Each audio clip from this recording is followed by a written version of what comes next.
The Empire are probably the most reworked faction in all of Total War Warhammer history. They had their first proper rework with the Hunter and the Beast, another one with Thrones of Decay, and then this mod makes it 3. It's aiming to make the faction more accurate to the lore by making each of these sub-factions rosters more unique, changing around unique buildings for each of the Empire's states, and much more.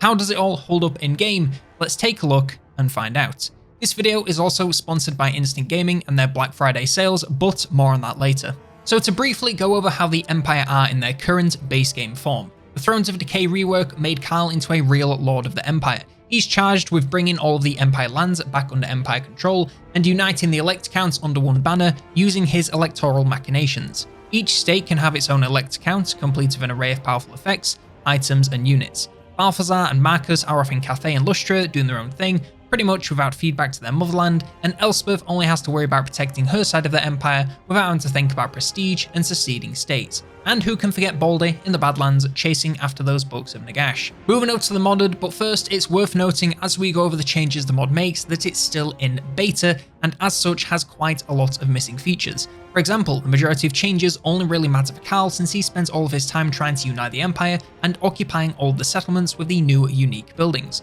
Some of the other lords like Marcus and Baldy have buildings which do nothing since they simply haven't been changed yet. As work around the vanilla buildings being replaced are still available, making the settlement UI a little bit messy at the moment, but maintain function in this early stage, which I very much appreciate. Anyway, onto the changes. So the biggest change you'll notice upon booting up this mod is the changes to recruitment buildings in the Empire homeland. Each of the provincial capitals of the Empire states has their own set of unique recruitment buildings. These contain all the same units as the regular recruitment buildings, but come with unique unit additions alongside passives which are unique to each city and state. The word unique is kind of losing all its uniqueness. A lot of these are simply reskins with the same stats, with the only real changes being these passives, but still, it adds some customization in both style and the focus of your army. As for the passives, you have Nordland, which gains mass, Ostland, which gains some physical resistance, Middenland gains base weapon damage, Hochland gains range, Reichland gains armor piercing damage, Talabekland gains speed during forest battles, a bit specific, Ostermark reduces recruitment cost, Stirland gains leadership, Wissenland gains extra ammo for black powder units, Averland gains charge bonus, and Solland gains immunity to mountain attrition. There's also some new units, but I'll cover all of those in the battle video. You can also choose to use your electoral recruitment buildings which provide your faction's unit variants, but I say you might as well use the unique ones if you can. However, if you instead want to find unique deals you can't find anywhere else, you should check out Instant Gaming and their Black Friday event. You probably know by now that Instant Gaming offers pretty much any game you could ask for at the lowest prices you will find anywhere. Whether you're playing on PC, PlayStation, Xbox, or even the Switch, they should be where you're buying all your games to make sure you're getting the best deals possible. You can grab Stalker 2 for 20% off, Space Marine 2 for 26% off, or if you instead don't want to shoot things, take the Agrarian route and get Farming Simulator 25 for 32% off. Whether you're keeping up with the latest and greatest games or clearing out some old hidden gems that you haven't quite gotten around to, they have you covered with the very best deals.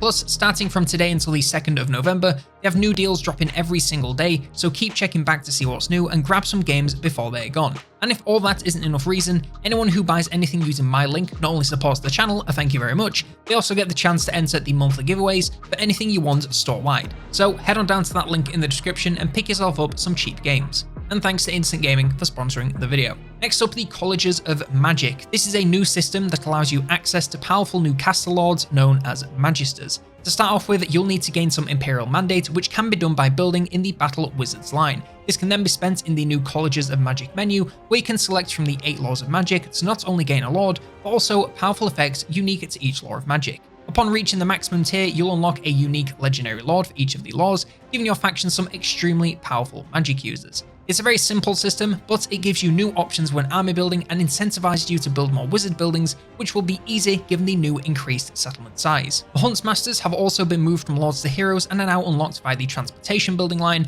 alongside some new hunting hounds units. They're just the same as they were in the base game, only now in their hero form, making more room for more powerful lord choices introduced with this mod. And if you needed more recruitment options, Imperial Levies offers you a quick way to get access to cheap filler units when you need them. Each region can store units of flagellants and free company militia, depending on what buildings they contain, and these can be recruited instantly to quickly fill up your armies. These are of course only weak units, so don't really make the faction too overpowered, and are more so to be called in a time of need, when any unit is better than nothing. All in all, the campaign side of this mod is a really solid start. You can definitely tell it's in beta, but even so, there are the bones of something really cool here. I love the unique recruitment buildings in each Empire state, and it makes total sense alongside being fun to play, so is a win-win. The small passives for each variant are a nice touch, and give each one their own specialty, which makes building armies a lot more fun, alongside just how pretty they look. The Colleges of Magic is pretty similar to Bal's mechanic, but is unique enough that it doesn't feel like a repeat, even if you're playing as the main man himself. The addition of Mage Lords is a great choice, as almost every faction in the game has them, so why shouldn't the Empire? And lastly, Levies are a feature which I doubt will see regular use, but will come in extremely clutch when you need it. I can see them being extremely useful when you just need an army of anything as fast as possible to at least slow down an approaching force. Alongside being a useful feature for gameplay, they're also just a neat RP addition, which I'll never say no to. Like I said, you can tell this is a beta version of the mod, as certain buildings have no listed effects and the UI looks a little bit messy. But this work in progress is actually working and is already an improvement on the base game, so I'm hardly complaining. This will be a really fun mod to watch develop over time, and I'm extremely excited to see what additions are cooked up over the coming months. But that's all I have time for today. Apologies for the short video today. I just got back from some much needed time off spent relentlessly playing the Steam Deck, and I am now gearing up for the DLC season. Everything is kicking off next Wednesday, so be sure to subscribe so you don't miss the tidal wave of videos that I have planned. Like the video if you did, don't forget to check out Instant Gaming and their Black Friday deals at the link below, and if you want more Warhammer 3 mod videos, then check out this one on the Godslayer Overhaul for the Demons of Chaos.